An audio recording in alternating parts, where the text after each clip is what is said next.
أعوذ بالله من الشيطان الرجيم. Barang siapa yang taat kepadaku berarti ia taat kepada Allah. Dan barang siapa yang durhaka kepadaku maka dia telah durhaka kepada Allah. Artinya semuanya harus diikuti karena ini perintah sang pencipta Allah.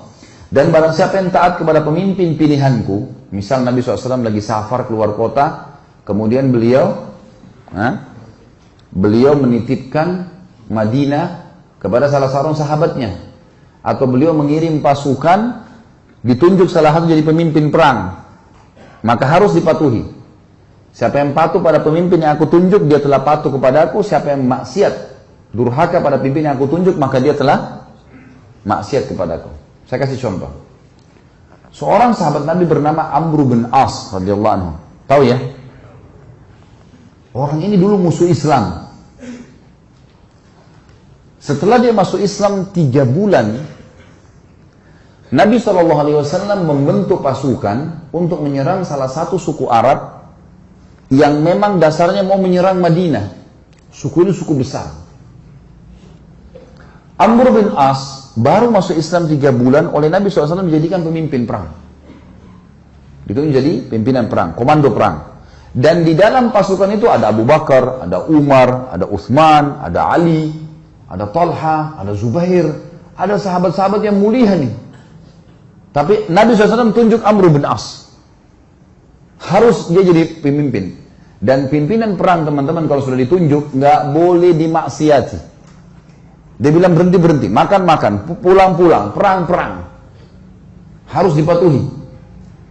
Ini sabda Nabi SAW, siapa yang mentaati pimpinan yang aku tunjuk, dia taat padaku. Siapa yang maksiat, maka dia maksiat kepadaku. Teman-teman sekalian, waktu itu pasukan dikirim, tempatnya jauh, musim dingin. Zaman dulu orang kalau musim dingin hangatin diri, dan teman-teman kalau tahu, saya subhanallah waktu hadapin musim dingin di Madinah karena 7 tahun di sana. Kalau musim dingin dan kita pergi ke daerah padang pasir, teman-teman, luar biasa, menusuk ke tulang. Dingin sekali. Sampai di kampus saja, di kampus sudah masuk kota Madinah, banyak bangunannya. Itu kalau kami mau tidur, biasanya saya dulu pengalaman gitu sama teman-teman, selimutnya didudukin dulu. Hangatin dulu. Kalau enggak kayak ditusuk-tusuk sama pisau. Panas. Dingin sekali. Apalagi padang pasir nih, luar biasa. Waktu itu dingin sekali. Apa instruksinya Amr bin As? Jangan ada yang nyalakan api. Gak boleh ada yang nyalakan api. Umar bin Khattab tahu, ini Amr bin As ini, kalau bahasa kita anak kerucun. Baru masuk Islam 3 bulan mau ngatur-ngatur gimana?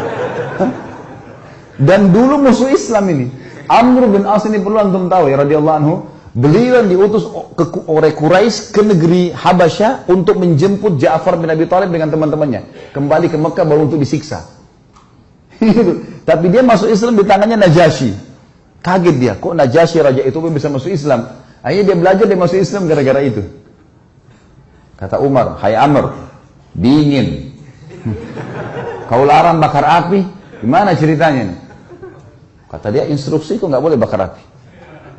Coba bayangin, Umar bin Khattab ini 1 kali di box Amr ini bisa mati. Orangnya tinggi besar. Emosi Umar, tapi ditinggal. Ke Abu Bakar, ya Abu Bakar, Amr ini nggak, apa ini anak baru kemarin masuk Islam, sudah gini instruksinya gitu. Abu Bakar bijak. Hai Umar, Rasulullah SAW tidak menunjuk dia, sementara ada kau dan ada yang lain-lain kecuali memang dia yang paling pantas. Ikuti dia, berarti mengikuti Rasulullah SAW. Diam, sabar. Umar sabar. Besok pagi, menjelang subuh, pimpinan perang teman-teman, itu dia yang harus jadi imam. Gak boleh orang lain. Ada Abu Bakar, ada Umar, ada Uthman, ada Ali, ini penghafal Quran semua ini. Ulama besar, nggak boleh, harus Amr jadi imam. Memang sudah begitu. Hukum syar'inya begitu. Subhanallah, Amr bin As mimpi junub. Ya, ini kisahnya begitu. Amr bin As mimpi junub. Waktu dia keluar, minta dia bawakan air oleh beberapa pasukannya, gitu kan. Umar tanya, kenapa Amr? Dia bilang, saya junub. Gitu kan. Kemudian waktu dia pegang air, dingin. Kata Amr, saya mau tayammum. Saya mau tayammum. Kata Umar, ada air, nggak bisa tayammum. Kata dia, saya mau tayammum. Ini masalah lain lagi. Tadi malam sudah buat orang kedinginan, sekarang masih ada air, tak mau tayammum. Ini orang baru masuk Islam, mu'allaf ini. Umar sudah jengkel nih. Abu Bakar lagi. Gimana nih Abu Bakar? Ingat. Ini utusan Rasulullah SAW. Jangan kau bantah. Baiklah. Jadi Amr bin As jadi imam mandi tayammum. Padahal ada air. Luar biasa. Ya. Sudah selesai sholat, kata Amr, saya takbir, serang. Takbir, serang. Memang ternyata pasukan ini, kelompok ini, ya, suku ini jumlahnya kalau mereka nyerang Madinah bisa mengalahin Madinah semuanya. Nanti kan kita tahu alasan-alasan Amr bin As dan bagaimana Nabi SAW membenarkan dia. Diseranglah, ternyata hanya dengan kalau tidak salah 300 orang pasukan berhasil mengalahkan suku itu. Dan Amr bin As mengatakan, ingat, setiap orang kalian harus berjalan sama temannya. Nggak boleh pisah. Bersebelahan terus, dia harus dampingi. Sekarang pilih teman masing-masing. Jadi 300 orang tuh pilih teman. Selalu berdekatan, serang musuh berdua, nggak boleh pisahin. Jangan tinggalkan temannya kalau dia masih belum selesai duel atau berperang. Itu instruksinya, karena ini malam, gelap. Baik, pergilah ke sana, perang, dan berhasil menang. Kocar kacir nih suku nih. Kocar kacir sukunya, lari semuanya. Para sahabat mengetahui mereka kocar kacir, dengan semangat serang, takbir, kejar. Kata Amr, tunggu.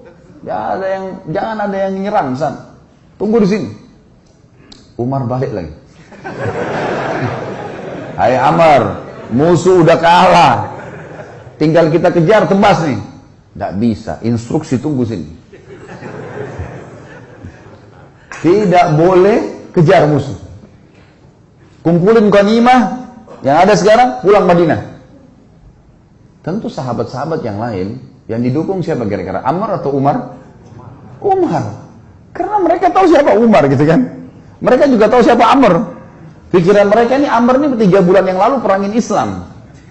Ini musuh besarnya Islam ini dulu. Baiklah, pulang pasukan ke Madinah. Baru turun dari kuda, Umar langsung, ya Rasulullah, ini Amr buat begini. Tidak boleh nyalain api, kita lagi kedinginan. Malam-malam dia mandi junub, tidak pakai air, tayammum. Kemudian musuh kalah, kita dilarang pergi tangkap musuh. Padahal itu kan ghanimah. Musuh yang lari itu kalau ditangkap kan jadi hamba sahaya. Bisa diperjualbelikan. Lalu Nabi SAW tanya di depan mereka semua. Hai Amr, keluhan sudah sampai kepadaku. Apa jawabanmu? Ya Rasulullah, pasukan suku yang kita serang ini adalah suku yang jumlahnya kalau semua berhasil menyerang Madinah keesokan harinya habis kita nih. Pasukan perang jumlahnya banyak. Kalau kita nyalain api, mereka tahu kita ada, habis 300 orang lawan sekian ribu, gimana caranya? Kata Nabi SAW, benar. Lihat, Nabi SAW tidak salah memilih pemimpin. Nabi bukan orang bodoh. Wahyu dari langit nih. Yang kedua, kenapa kau mandi junub dengan tayammum? Ya Rasulullah, airnya seperti es. Kalau saya mandi, saya bisa sakit, mati. Saya pemimpin. Kalau saya sakit, saya pimpin perang. Instruksi Anda, saya pemimpin. Nggak bisa, udara dingin di padang pasir. Maka saya tayammum. Kata Nabi SAW, kau benar. Umar yang tadinya marah, redam. Yang ketiga, kenapa kau biarin orang pergi, nggak ditangkapin? Ya Rasulullah, 300 orang. Lawan sekian ribu orang pasukan ini. Kalau kocar kacir pasukan saya, nyerang sana sini nangkap, kita akan dikalahkan pasti. Mereka bisa tahu jumlah kita, tapi kalau kita ngumpul, kelihatannya banyak. Dan target kan ngalahin mereka. Mereka sekarang sudah takut dan mereka gelap tidak tahu jumlah pasukan kita. Ngapain kita nyerang-nyerang sana? Toh ganimanya sudah ada. Target sudah tercapai. Mereka kalah, nggak usah buru-buru itu. Kata Nabi SAW, kau benar. Abu Bakar balik ke Umar. Nah, sudah tahu?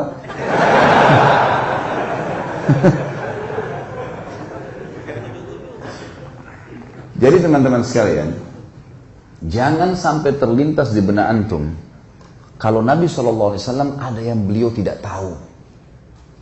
Ini Nabi SAW ini yang kita tidak tahu beliau sudah tahu. Bukan cuma di sini, di surga sudah diperlihatkan. Bodohnya sebagian orang menganggap baginda Nabi SAW masih ada yang belum ditahu. Makanya mereka buat-buat ibadah yang tidak diperintahin. Tangkap nggak poin ini? Ini penting sekali. Kalau antum masih melakukan perbuatan bidah yang antum anggap boleh, berarti antum menganggap Nabi SAW masih ada yang belum diketahui oleh beliau. Padahal tuntunannya sudah jelas. Innal halala bayyin wa innal harama bayyin. Ingat kata Nabi SAW, yang halal sudah jelas, yang haram sudah jelas. Wa bainahuma umurun mushtabihat. Di antaranya ada hal-hal yang samar. Siapa yang menyelamatkan dirinya dari hal yang samar-samar, faqad istabra li dini wa dunyah. Dia telah menyelamatkan kesucian agamanya dan dunianya. Wa man waqa'a fi syubhat faqad waqa'a fil haram. Siapa yang sengaja jurumuskan dirinya pada yang syubhat, haram atau enggak ya? Enggak apa-apa deh. Maka faqad waqa'a fil haram. Dia telah jurumuskan dirinya pada yang haram. Artinya enggak ada tengah-tengahnya. Halal atau haram? Syubhat berarti haram. Jelas agama Allah.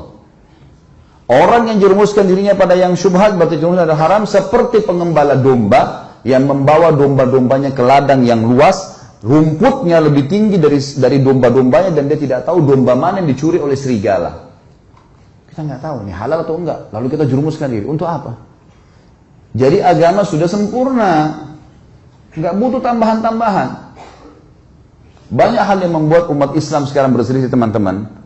Tapi poin intinya kata ulama adalah mereka semua mengaku kembali kepada Al-Quran dan Sunnah.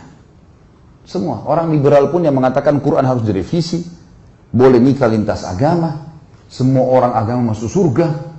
Banyak syubhat yang mereka lemparkan. Mereka juga mengaku, kami juga kembali kepada Al-Quran dan Sunnah. Tapi Al-Quran yang tidak sesuai dengan akal kami, tidak relevan, kami ganti.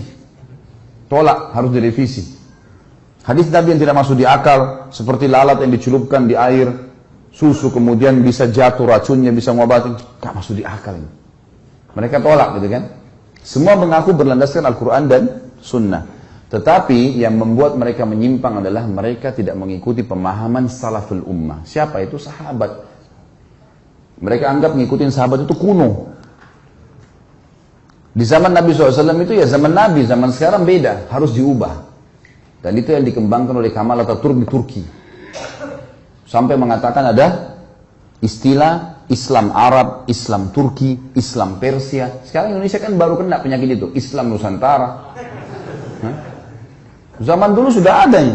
Sampai Kemal Atatürk ganti azan dalam bahasa Turki. Lama-lama azan dalam bahasa daerah kita. Diubah semuanya, agama Allah nih. Ini bahaya sekali teman-teman sekalian. Makanya memahami Al-Quran dan Sunnah harus sesuai dengan pemahaman salaful ummah atau sahabat. Pegang baik-baik hadis ini teman-teman. Kalau ini antum jadikan pondasi hidup, pegangan hidup, antum akan selalu aman. Ini jaminan, tiket dari Nabi SAW untuk siapapun yang bersyahadat sampai hari kiamat. Kata beliau, Yahudi terpecah menjadi 71 golongan, Nasrani 72, dan umatku 73. Yang 73 yang dibahas. Semuanya lewat neraka dulu.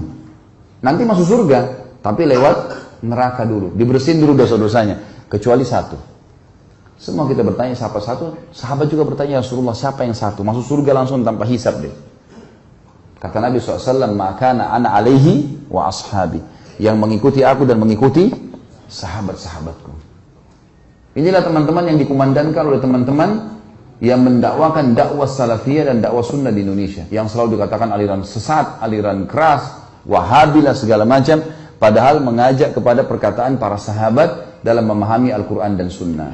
Karena nggak boleh sembarangan, Al-Quran turun pada zaman mereka. Nabi SAW sebutkan hadis zaman mereka. Baik, ini yang dimaksud dengan Siapa yang mentaatiku maka dia telah mentaati Allah, siapa yang bermaksiat kepadaku telah maksiat kepada Allah, dan siapa yang bermaksiat pada pemimpin yang aku tunjuk maka dia berarti telah maksiat kepadaku, dan siapa yang maksiat pada pemimpinku maka berarti telah maksiat kepadaku.